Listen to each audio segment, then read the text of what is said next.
All right, so we're back again. I'm pretty sure the previous video is ridiculously quiet, and maybe all of them are, so I'm gonna re-upload them, I suppose. So here's the new one. This is story time. This is a life lesson that I had to learn the hard way. It took me a long, long time. So video is called something like what I learned from finally winning something at 29. So competition's a big part of the society that we live in. Kids often start competing in things when they're very young, especially sports, and especially team sports. It's very common, right? So you'll have people sending their kids to, soccer or whatever, what have you, right? And they kind of get the gist of what it feels like to compete, and how to kind of reconcile the fact that they want to win and that in the process other people are going to have to lose, all right? But necessarily most people don't win most of the time. And this is less true in team sports because the overall conglomerate of team members that you have can kind of equalize everything out. And so you probably will win some games, even if you're not a very good player. But in individual, like one-on-one competitive sports like tennis or like chess, you're probably never going to win a tournament, a proper tournament, unless you're really pretty good for your bracket. So even if you're entering like a chess tournament for under 9-year-olds, you still got to be pretty good at chess to win that tournament, right? And so most people don't really ever win one-on-one competitions like that, tournaments. And I was one of those people for a very, very long time. And sort of what exacerbated that was I was not very good at sports either. So I don't think, to my recollection, I ever really won anything on a team. I was always, like when I would play sports, I would end up playing sports that I perceived there to be a low threshold of competency for, like badminton or field hockey, for example. Although field hockey turned out to be pretty hardcore, actually. Especially the girls in that game really fuck you up. But I was basically like put on a team with a bunch of misfits, and we blundered our way through it. And even our coaches normally were kind of nerdy guys with PhDs who didn't really know snakes from dildos when it came to team sports and how to like operate a team efficiently and optimize a team and things like that. But here I am, 29 years old, and recently I won something. So the reason I want to talk about it is because I didn't win until I had a realization, and it's a realization I'm going to share with you now. So I play a video game called Super Smash Bros. Ultimate, and as a fun fact, I think it might be the best game ever made. I would recommend everyone try it at least once in their life and see what you think about it. Because I think it's one of those things you get bit by the bug early on, even though it's very difficult. When you start out, it's easy, and of course, when you're playing people who don't know what they're doing, you're on equal footing with them, right? So it's very fun party game, etc. But it's a fighting game, right? It's you versus someone else. And I first played this game when I was just a young lad, and I just really loved it. And that was when I was 6, and then I stopped playing. I got into, the sort of cliche bullshit teenager games like Call of Duty and all that shit. And it wasn't until I was 24, so 5 years ago, Smash Ultimate had came out not that long before that, and I decided I was going to give it another go. And I got my Nintendo Switch in my hot little hand. I bought a Nintendo Switch specially for it. I even bought the special edition, which I still have, the controller. And I got Smash Ultimate in this beautiful metal case, and it felt like the renaissance of my childhood, right? This video game which I'd loved so much as a kid that I'd sort of forgotten about, and now is coming back into my life. But what you have to realize is that Super Smash Bros. As a game has been around in some form or another since I was a kid. So there are people who have been playing it for more than 20 years, all right? And there are some differences in the game, but the core mechanics remain unchanged enough that, it creates a legacy skill gap. And so when I say legacy skill,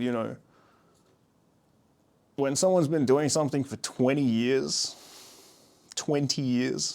and then you come and you try to beat them at it, you're going to have a pretty hard time, right?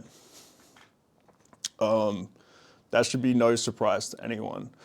And we all have, we all hope that we're really talented at it and that we're going to catch up quickly. And you do a bit of the catching up quickly. But basically you have to just lose a lot. So you have to really love the game, right? Because you're going to get your ass beat day in, day out. Not for days, not for weeks, not for months, but for years. For years, right? So I'm 29 now, so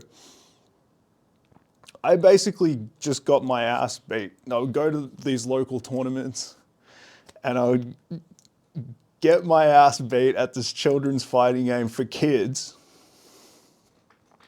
for like 3 years straight. I would just turn up,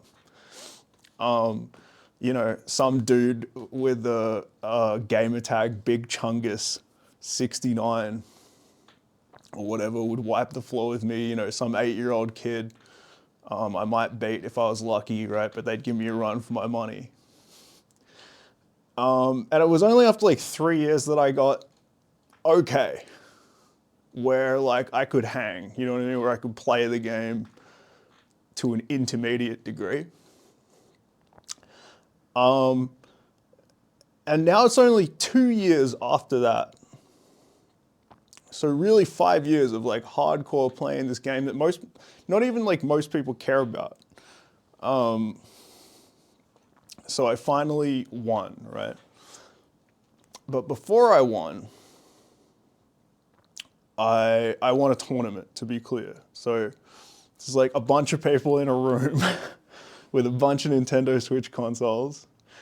And it's like, okay, we're gonna find out who's the best because you have to versus this person, you have to versus this person.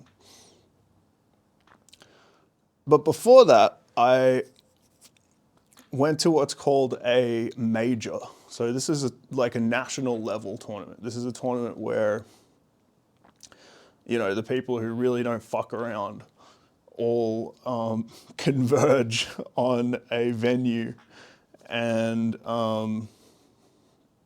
it's this sort of big deal thing in the subculture, right? And I remember this was the second one I'd ever gone to, and I was feeling pretty confident. I was feeling like I can do this. You know what I mean? And spoiler alert, I couldn't do it, and actually not even close. So in fighting game tournaments, there's what's called pools, which is where you have to basically beat a bunch of randoms. Like mostly they're not going to be extremely good players. They might be okay, but you have to beat them before you go into what's usually top 64, which is like the best players there. And there's an expectation among like higher level players, among themselves and everyone else, that they're going to make top 64. And I didn't make top 64. In fact, I got beaten twice in a row, which means I was out without having beaten anyone, right? And it was a real sinking feeling, but it was actually a real wake-up call as well, because unlike the situation, like if you go to your local club where everyone's friends and everyone plays, you have a feeling like everyone has each other's best interests at heart, and that basically, you know, win, lose, or draw, it doesn't matter that much. And, you know, I've always considered myself to be a good sport, and I am a good sport in the sense that I'm not going to get furious if I lose. I'm not going to insult anyone. And some people do. Anyone who's familiar with the term salt, getting salty, the fighting game community is notoriously high in sodium chloride. Let's put it that way. It's a very saline solution of individuals, but I've never been one of them. However, that doesn't mean there's not a negative feeling that comes with getting defeated, right? It happens to everyone. Which goes back to what I was alluding before. You have to love the game. But when you're among friends, that feeling is counterbalanced by the fact that your friend beat you, right? Probably fair and square too, you know, and you go, all right, I lost, but that's okay. The feeling is different when you lose to strangers, though. It's categorically a different feeling. Firstly, because even though you can be friendly to them, they won't necessarily be friendly to you. Even though you might have compassion for them, they won't necessarily have compassion for you. And this is the lesson. This is the really important part. When you find yourself in that situation, you have to be willing to beat that person at all costs. And it's not about being their friend. And it's not about having their best interests at heart.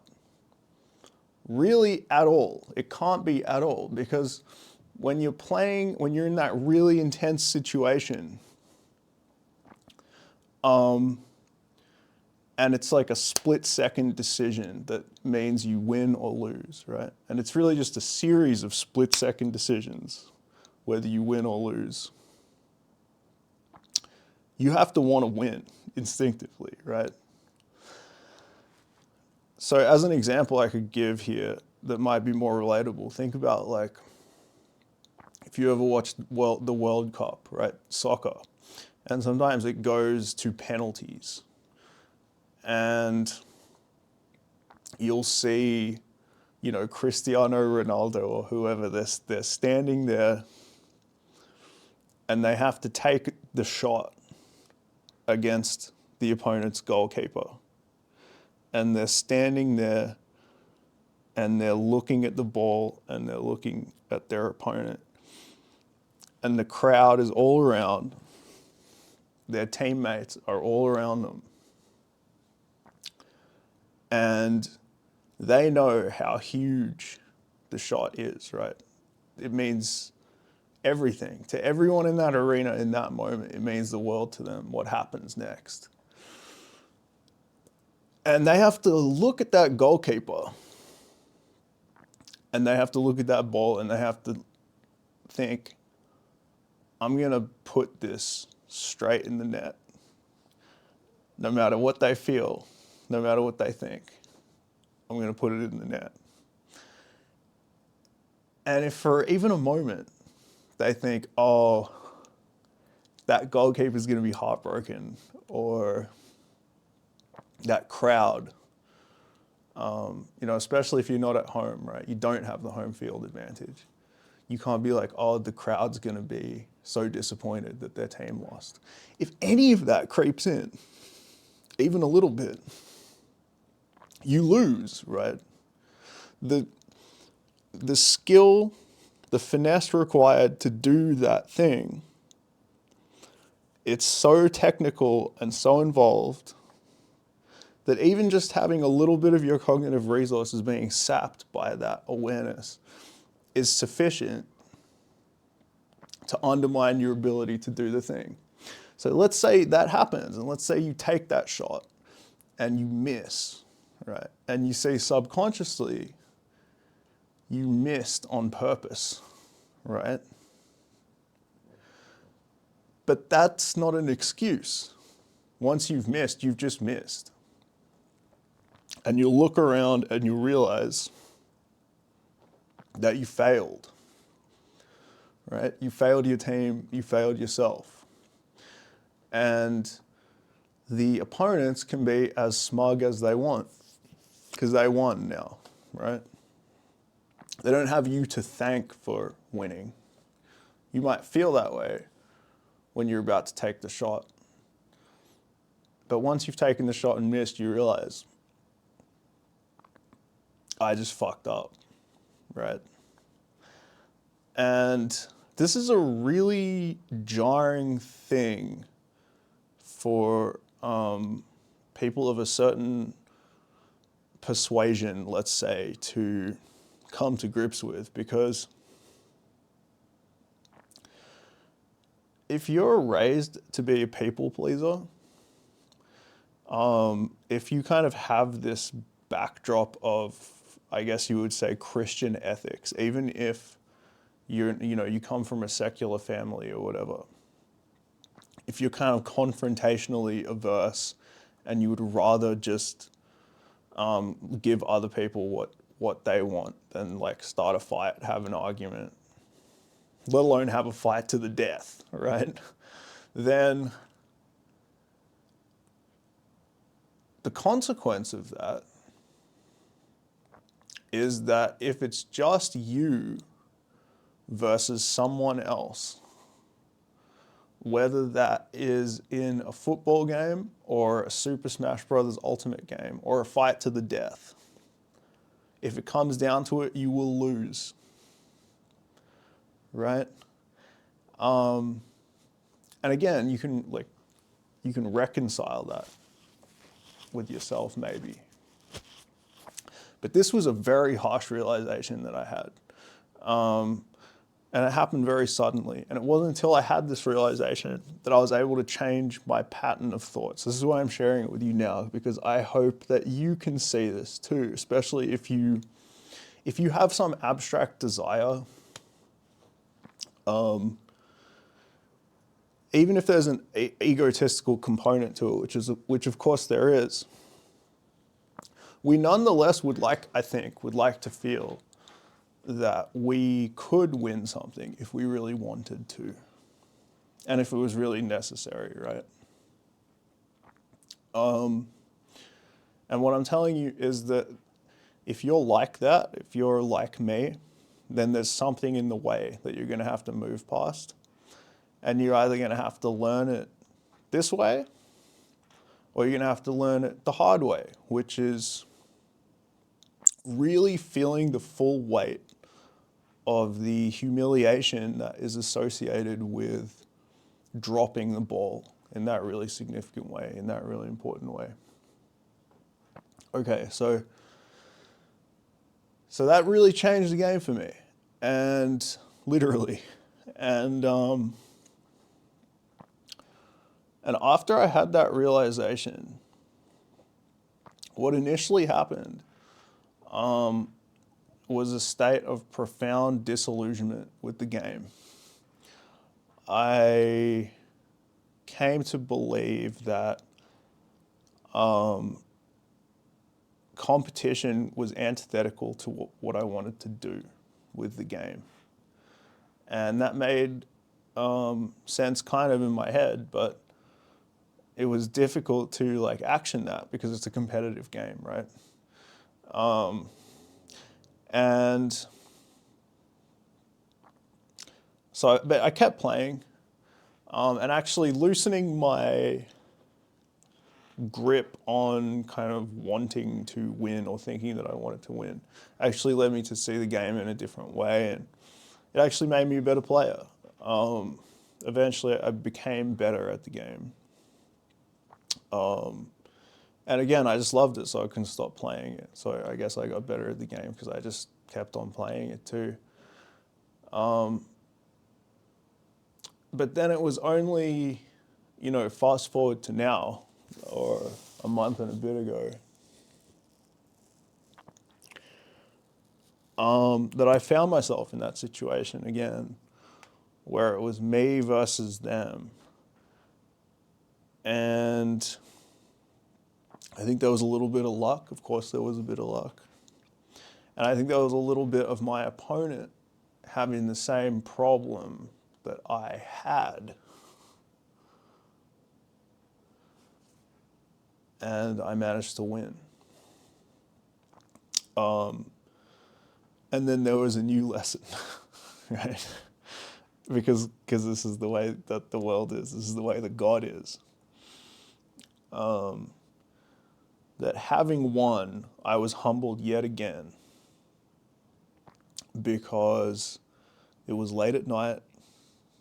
It was a weeknight. I'd had to fight tooth and nail. Every single round that I'd played had gone as long as it possibly could. So it was late. It was like 11:30 something.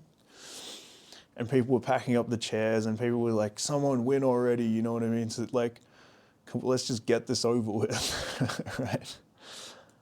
And so I won, and there was no fanfare. The only person who congratulated me was the person who I beat in that last game.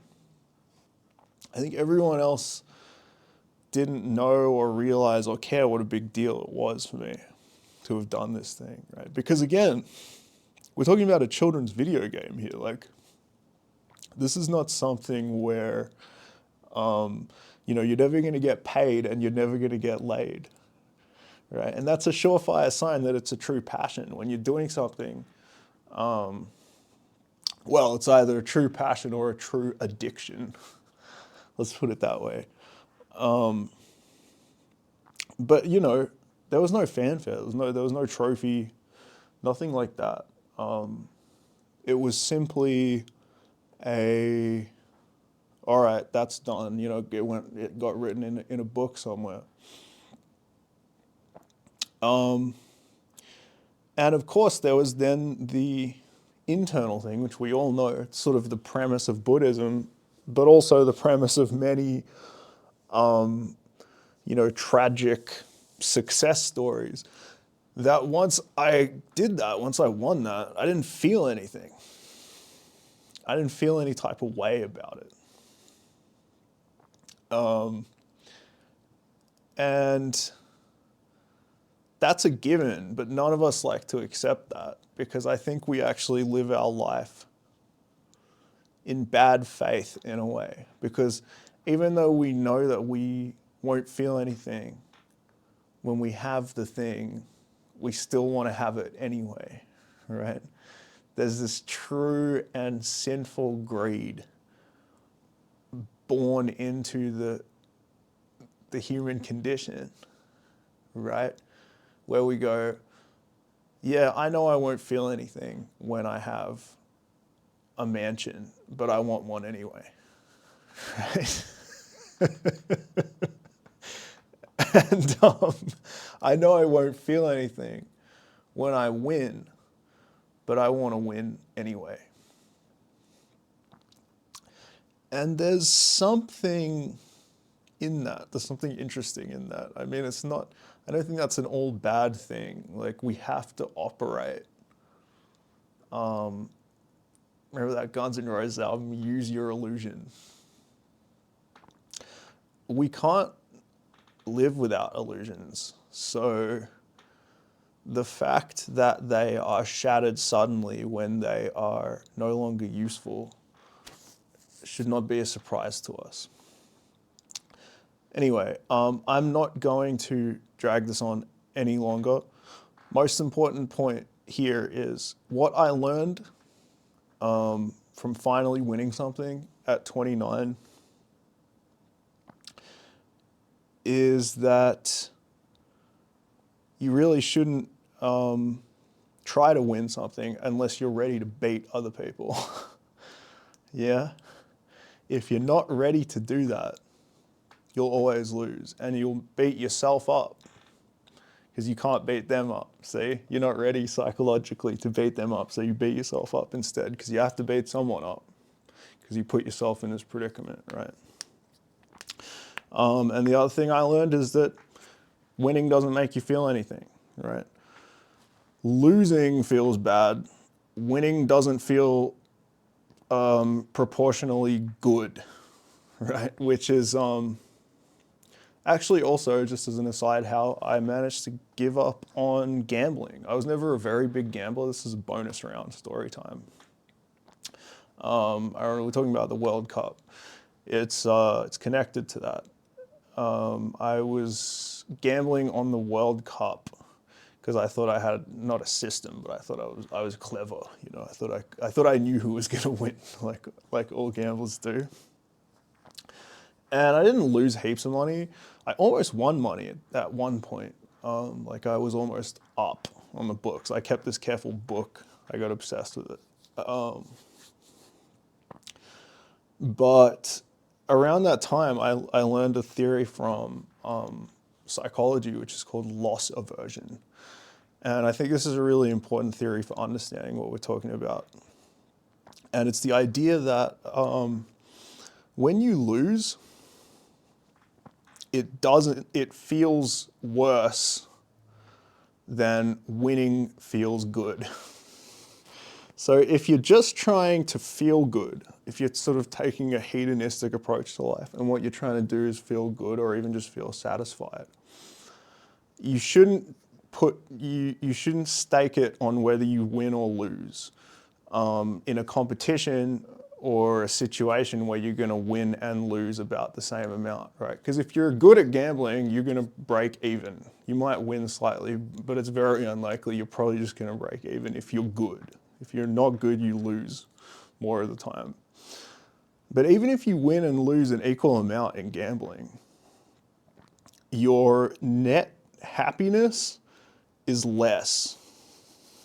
It drops down because you take more of a hit from losing than you get a hit from winning, if that makes sense. Okay. Well, I really hope that that is something that's helped you out, that's given you something to think about. Be ready to win. When it's time to win, win, because you sort of do have to learn these lessons. You can't really just... So to be clear what I'm saying, it's not that you can't learn what I'm telling you about being ready to win. The thing that you can't learn without living it is the emptiness of winning. So go out and win. If you want to win, go win at whatever it is, so that you can feel what I'm talking about what comes after. And don't let that dissuade you, because you did still win, right? You still get the mansion or whatever the thing is. That that greed, whatever you want to call it, will be satisfied. Okay, so that's it. Good luck to you. I really do wish you all the best. All right, adios amigos.